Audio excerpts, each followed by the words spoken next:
4.29 재보궐선거가 오늘로 딱 한 달 앞으로 다가왔습니다. 새누리당 김무성, 새정치연합 문재인 대표가 사활을 건 진검승부를 벌이고 있는데요.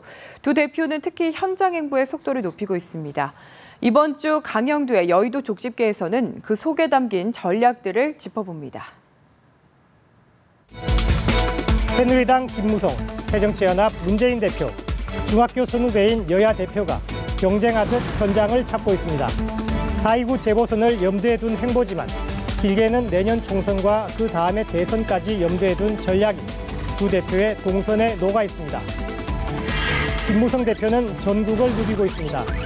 서울, 부산, 인천, 다시 대전, 광주, 경기, 주파수로 치면 LTE급 광대역 행보입니다.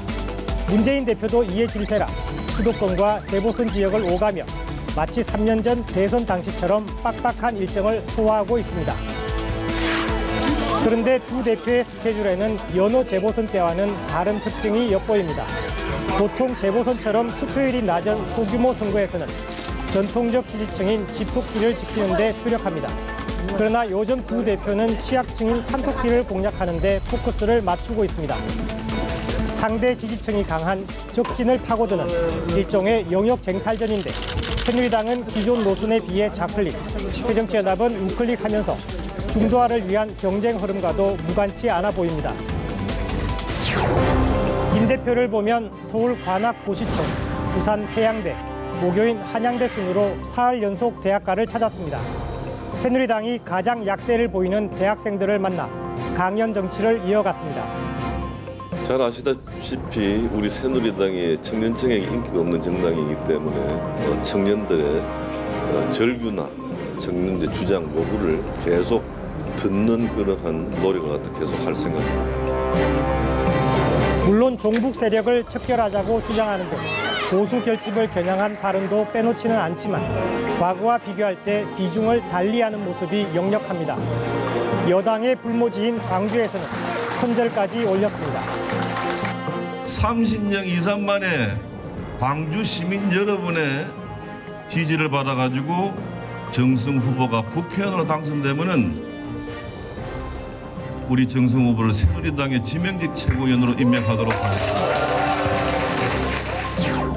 문 대표도 야당의 비우호적인 취약층, 장년과 노년층을 상대로 스킨십을 늘려가는 등 외연 확장에 공을 들였습니다. 대표 취임 이후 벌써 5번째, 열흘에 한 번꼴로 어르신들을 만나고 있습니다. 노후소득을 연금 형태로 보장해드리는 것도 필요하지만 또 어르신들이 할 수 있는 일자리를 많이 또 만들어드리는 게 어르신들 소득에도 도움이 되고 또 건강에도 도움이 되죠. 문 대표는 안보 이슈를 부각하며 보수층 공략에도 적극적입니다. 천안함 사건 희생자들을 추모하는 현수막을 걸게 하고 해병 부대도 찾았습니다.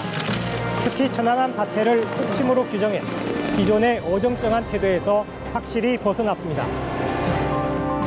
우리 당은 처음부터 이 천안함 폭침에 대해서 정부의 발표를 존중한다, 또 정부의 발표를 믿는다, 그렇게 이야기를 해왔죠. 저도 지난 대선 때 이미 천안함 폭침이라는 표현을 썼고요.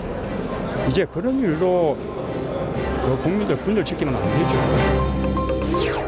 이처럼 김무성 문재인 대표가 그야말로 전국을 훑는 광폭 행보를 보이는 것은 총선과 대선을 염두에 둔 당의 전략인데 두 대표의 정치적 입지와 연결 짓는 시각도 있습니다.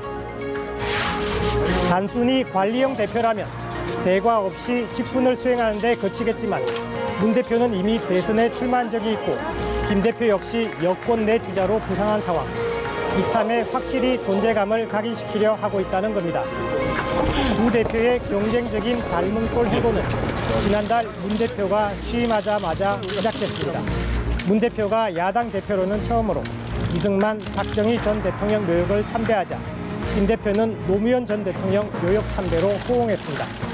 이른바 통합행보에서도 외연 확장 경쟁에서 밀리지 않겠다는 기싸움이 느껴지는 대목입니다.